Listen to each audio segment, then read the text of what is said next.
Welcome to Wise Beyond Bitcoin, where you come for the crypto neo. My name is Lucas. And my name is Ryan.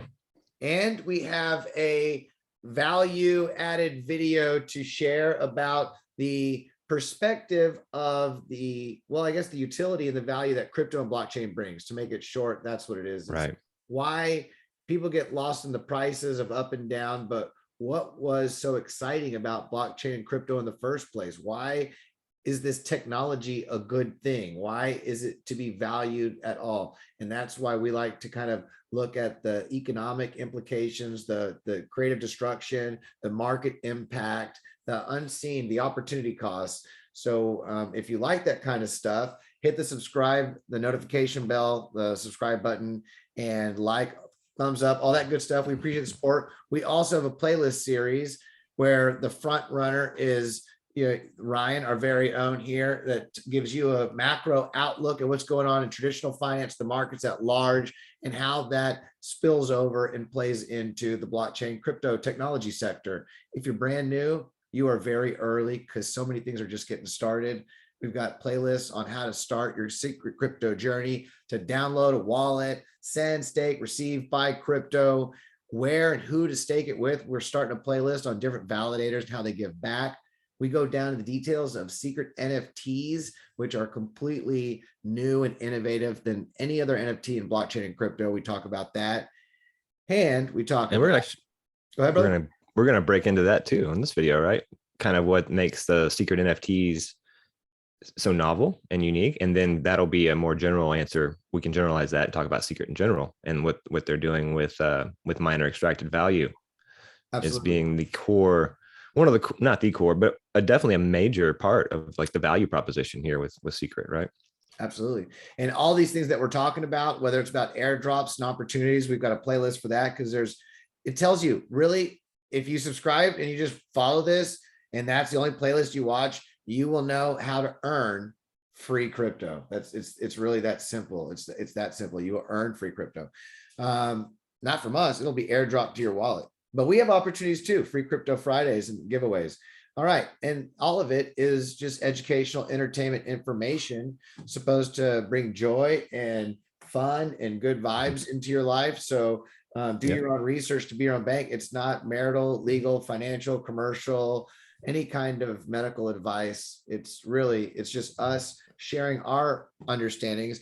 Sometimes we make mistakes. We just put this out there on the fly. That's how we learn. So make sure to make your own mistakes, and you can drop in the comment below and we can all learn and grow together. That being said, excited to share this with you because this is something that actually people have talked about blockchain and crypto and all the potential that can prevent counterfeit and many other innovations in monetary for money exchange. But miner extracted value is something that, like front running, is something that hasn't been solved with previous blockchains. I mean, when we go, right, miner extracted value would be the equivalent of, I guess, certain inefficiencies front running in traditional finance. It's pretty much the same thing. But well, let's explain that a little bit so we can make sure our viewers get a good idea of what we're talking about. So front running has become a bigger problem in mainstream financial markets over the last decade, and if not a little longer, but it's definitely coming to become a problem rather in the last decade, I would say. And there's a really good book by Michael Lewis called Flash Boys, which, if you're curious, kind of gets into the nuts and bolts of what exactly front running is, how it works, and what it's all about. But to make it really simple, through the use of high frequency trading and these very, very powerful computers in mainstream financial markets, often there'll be an order that'll go out from an exchange or from a brokerage, and the people fulfilling it down the line will see that order coming, and they'll go and race to the asset and beat it through the use of, by having servers closer to the exchange. There's various having your server as close as possible to the, say, the NASDAQ or the NYSE or whatever. That gives you like tiny little fractions of a second gain on, say, an order coming from the East Coast or the West Coast, or having traveled a greater distance, right? So there's various strategies of basically getting an advantage, a time advantage on somebody taking a position, and you go and you buy that thing up so that when the order becomes filled, it's filled at a slightly higher price. There's some margin that's scraped, and the person gets what's called front ran, right? And it's essentially they pay a higher price for something than what they thought it would be when they pulled the trigger on it, right? So that's front running. And there's another similar or related issue called payment for order flow.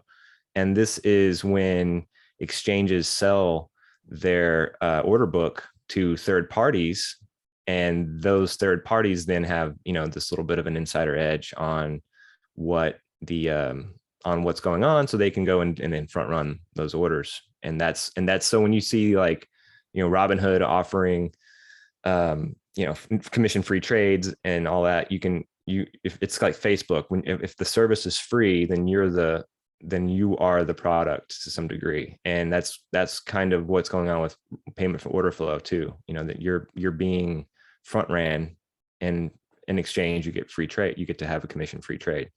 So that's what's going on there. It's not illegal. So it's part of, and even though it sounds bad, and in many ways it does kind of, it stinks. I mean, people pay the price for this, but it's how the current institutions work. It's just business as usual. It's how they're able to provide these services, and it's legal, and they try to impose limits on how much can be extracted, but it is what it is. Now, that's when people get excited about crypto and blockchain, being able to move to systems that eliminate this is eliminating a huge waste. It's a dead weight. This isn't really a dead weight loss, but it's definitely it's a rent. You can think of it as like an economic rent, right? And if you can reduce those rents, that means that the cost of acquiring these assets is cheaper. So that's better for the buyer, right? And we're going to get into, in blockchain and crypto, how all of these very, very popular blockchains and cryptos that are doing their, as you take a big healthy breath in, you ride up 2,000% or 200% or whatever the incredible numbers are. They also have to come down and correct too. So there's definitely some healthy leverage institutional money in these markets that are coming out at the same time. I'm sure they're all doing it together. But the point is that they don't solve this problem. They don't. This payment, this front running issue. In crypto, it's not so much called front running as you hear about it as called minor extractable value or minor extracted value. And it's not a theoretical concept. No. It happens. It's measured. It's on the blockchain. People, I think they said it's over $1 billion annually. I feel that number is what I've heard. Does that resonate? Because it's that sounds right. Volume. So I'm pretty sure that's huge. If you look at the whole market cap being 2 trillion right now or under, I don't know because it's correcting. That's like half of the market cap. Half of the whole market cap is being extracted. Is being extracted by a new class of insiders. It's the insiders that have, whether it's proof of stake or the miners have access. And it's the same problem. See, we're coming to the same thing. If humans have access to information first, they can use that in a way that benefits them and hurts others. And we call it front running over in traditional finance. When some humans have information, they're like, "Ooh, I can use this to benefit myself," and I don't say hurt others, but at the expense of others. And now we have, with blockchain and crypto, and what we'll get into later, because blockchain itself doesn't solve this.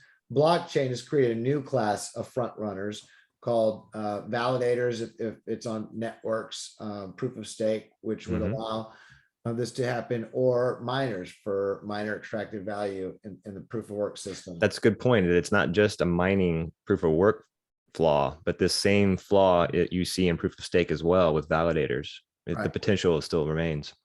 So how do we get around this huge pink elephant in the room called minor extracted value, that if we do move to decentralized finance, if we do if we do move to blockchain, digital assets, cryptocurrency as a more efficient way of sending value back and forth and exchanging, how do we do this in a way that doesn't allow a small group to capitalize on people's chain, on their exchanges? Because in this sense, it's not, I would say it's not, other than showing, it's always good to show an exploit in a system. That's always good.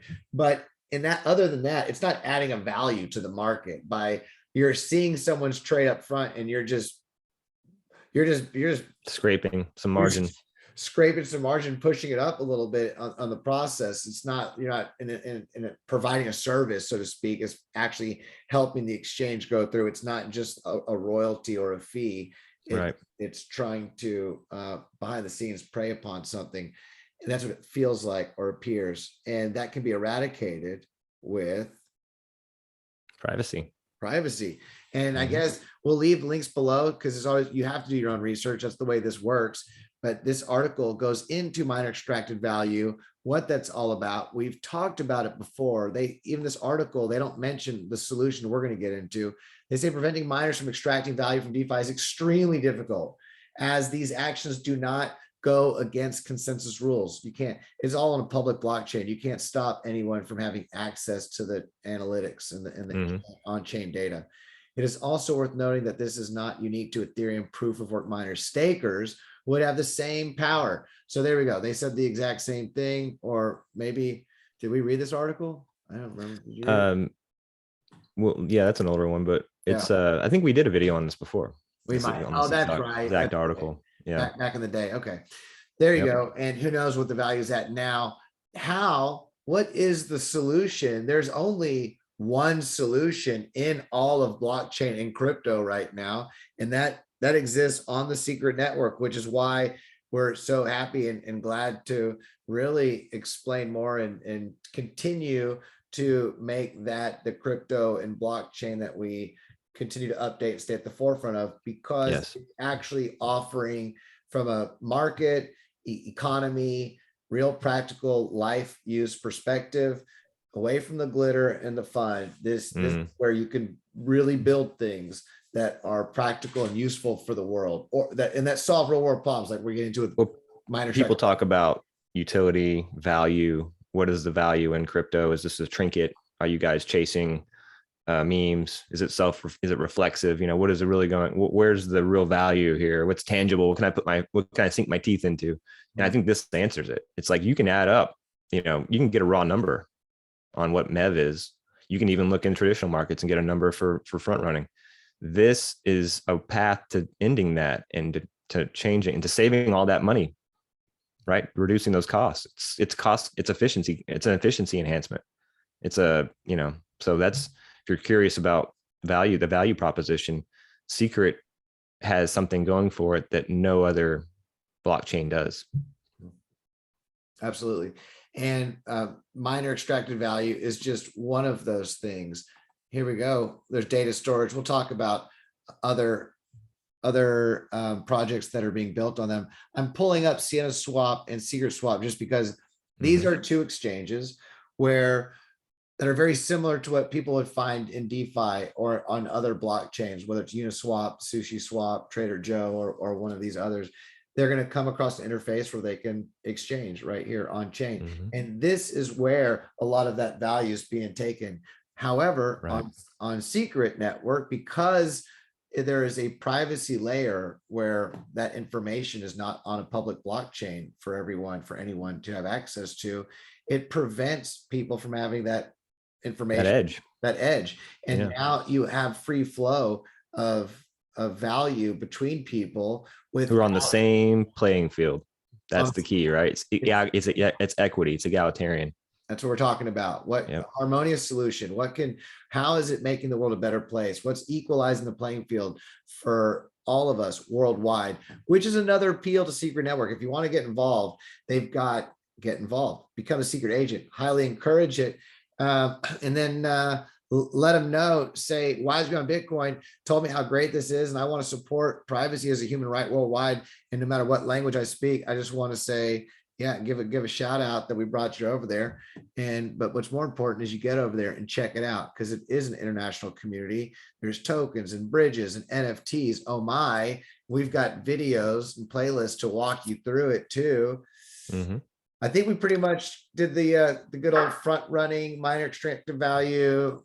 And I mean, it's Yeah. kind of a big deal. We go through it fast, but with all this excitement and money and what's gone on to the crypto industry as a whole, and to see that this one blockchain actually has solutions that none of these they can't go back and patch up. There's no way, unless you were to take everything off of their chain somewhere else that had a second layer solution. But at the foundation, there's no way to rewrite the code. So on some Right. level, it's, you know, It is what it is. one of its kind. It's what it is, yeah. Yeah. Yeah, I think this is definitely a big selling point with Secret. And I think as time goes on and the space develops and we see more and more investment, more and more market cap, more and more people becoming users of these protocols, you will see the minor extracted value problem, just like the gas fee problem. It just becomes greater and greater and greater as the network expands. And you see, oh, wow, that 0.001 whatever ETH that I lost to the MEV, that actually turns out to be some money in a few years. You know, that could actually, that maybe that's a Tesla, maybe that's a down payment on a home. You didn't know it at the time. And so I think it's massive to solve this problem right now, but as time goes on, I think it's going to be even more important to get this figured out. And the value of Secret is well, it's definitely rooted in this privacy layer. That's a massive selling point. And you know, hopefully people will take a note of it, and we can all adopt these privacy projects, and you know, kind of get the panopticon financial dystopia future, push that back, right? Make that not a thing. So that's what this is all about. Yeah, there's so much, there are so much to look forward to with this technology that can be done. When you said this egalitarian, equalizing the playing field, and by doing so, there is a lot of value to create and to share. I mean, it's very exciting what can be done and not squandered and wasted away through unnecessary rents and other things. Yeah, but this is great. This is awesome, exciting times in blockchain and crypto. Join us on the journey if you'd like to stay abreast of what's going on in this regard. And I think I had something else to say, but I guess we'll make another video and say it then. So if you want to hear about it, then you know what to do. Right. Thank you. Till the next time, have a beautiful day. Namaste, y'all.